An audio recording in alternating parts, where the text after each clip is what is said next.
आज हम प्राचीन भारत में जो मंदिर निर्माण की शैली है उनके बारे में स्टडी करेंगे। ये मंदिर निर्माण शैली से रिलेटेड यूनिवर्सिटी स्तर पर एंड कंपटीशन एग्जाम में काफ़ी यूनिक क्वेश्चन पूछे जाते हैं, जिनका आज हम विश्लेषणात्मक मंदिर निर्माण शैली का अध्ययन करेंगे। मंदिर निर्माण शैली को हम तीन टाइप में डिवाइड करते हैं। पहली नागर शैली, दूसरी द्रविड़ शैली, तीसरी बेसर शैली। उत्तर भारत के मंदिरों को नागर शैली में विभाजित करते हैं, दक्षिण भारत के मंदिरों को द्रविड़ शैली में, और विंध्याचल पर्वत से कृष्णा नदी तक के मंदिरों को हम बेसर शैली में विभाजित करते हैं। आइए हम सबसे पहले नागर शैली की फीचर्स विशेषताओं का अध्ययन करते हैं। उत्तर भारत के मंदिरों को जो विंध्याचल पर्वत तक विस्तृत है उनको हम नागर शैली में रखते हैं। इनकी अपनी अलग विशेषता है। वर्गाकार ऊंचा चबूतरे पर बनते हैं। ऊंचा वर्गाकार चबूतरा होता है और इसमें प्रदक्षिणा पथ ढका हुआ होता है। प्रदक्षिणा पथ का मतलब जो मंदिर के चारों ओर फेरे लगाते हैं ना, चक्कर लगाते हैं, उसको प्रदक्षिणा पथ कहते हैं। इस शैली के मंदिर पंचायतन शैली में बनाए जाते हैं, अर्थात मुख्य मंदिर के चारों ओर चार अन्य मंदिर, एक तो यह मंदिर और इसके चारों एक मंदिर, दो मंदिर, तीन मंदिर, चार मंदिर और ये पांच मंदिर, इसको मिलाकर पांच मंदिर अर्थात पंचायतन शैली में मंदिर बनाए जाते थे। मुख्य मंदिर अलग होता है, उसके चारों ओर चार मंदिर बनाए जाते हैं, इसलिए पंचायतन पांच मंदिरों के समूह को पंचायतन शैली इस नागर शैली के मंदिरों की विशेषता है।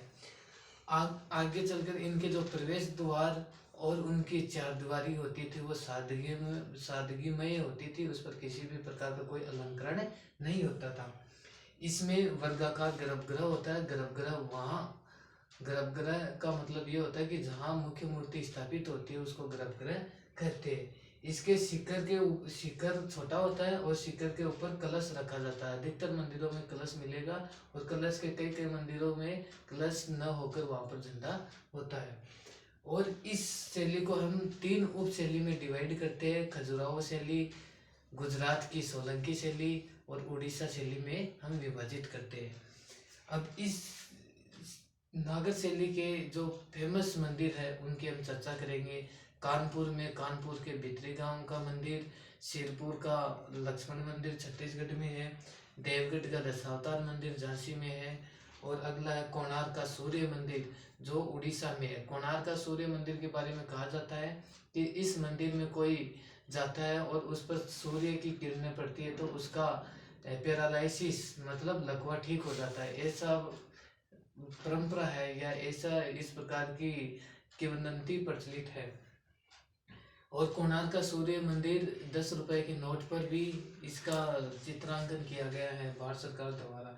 भुवनेश्वर का लिंगराज मंदिर व राजा रानी मंदिर, इसके अलावा पुरी का जगन्नाथ मंदिर उड़ीसा का जो भी इसी नागर शैली में आता है। मोढेरा का सूर्य मंदिर जो कि गुजरात में स्थित है, अपने आप में काफी ख्याति प्राप्त मंदिर है।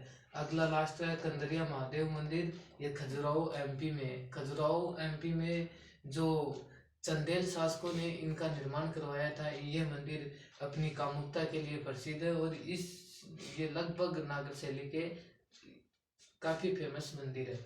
अगली हम चर्चा करेंगे द्रविड़ शैली। द्रविड़ शैली के मंदिर कृष्णा नदी से कन्याकुमारी या फिर सुदूर दक्षिण तक के संपूर्ण मंदिरों को हम द्रविड़ शैली में रखते हैं। द्रविड़ शैली के मंदिरों की अपनी अलग विशेषता है। इन मंदिरों में विशाल प्रांगण होते हैं, ऊंचा पिरामिडाकार शिखर होता है और इनमें विशाल प्रवेश द्वार होते हैं और प्रवेश द्वार पर भवननुमा संरचना होती थी जिसको हम गोपुरम कहते हैं। जैसे विशाल प्रांगण में बने मंदिर, बड़े बड़े मंदिर, विशाल बड़े मंडप जो पल्लवों की देन है, अर्थात पल्लवों के काल में बड़े बड़े मंडपों का निर्माण करवाया जिन पर मंदिर बने हैं। ऊंचे पिरामिडाकार, ये ऊंचा पिरामिडाकार शिखरनुमा होता है जिसे विमान कहते हैं। ये चोलों की देन है, मतलब चोलों के काल में ऊंचा पिरामिडाकार शिखर बनाए गए जिनको विमान कहते हैं।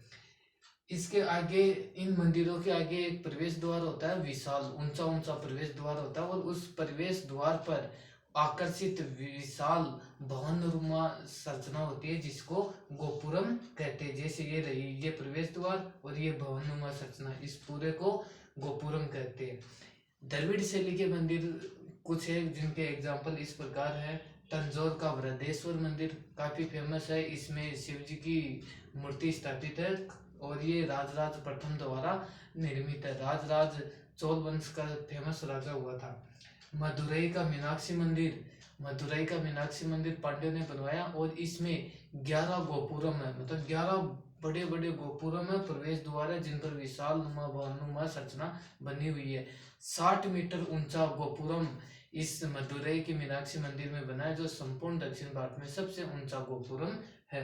अगला है चोल राजा राजेंद्र प्रथम द्वारा निर्मित गंगेकोंड चोलपुरम के मंदिर। गंगेकोंड चोलपुरम नगर राजेंद्र प्रथम ने इस बसाया था।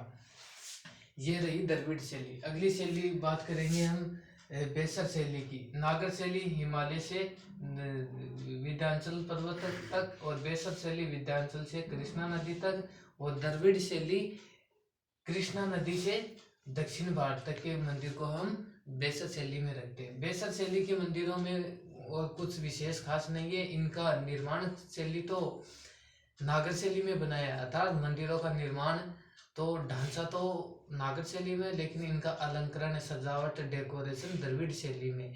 इनकी एक दो अलग विशेषता है। इसमें क्या है, मंडप बहुत ज़्यादा सुसज्जित होते थे, अर्थात उनका डेकोरेशन बहुत ज़्यादा किया जाता था और इनमें प्रदक्षिणापथ खुला होता था, जबकि नागर शैली में प्रदक्षिणापथ बंद होता है।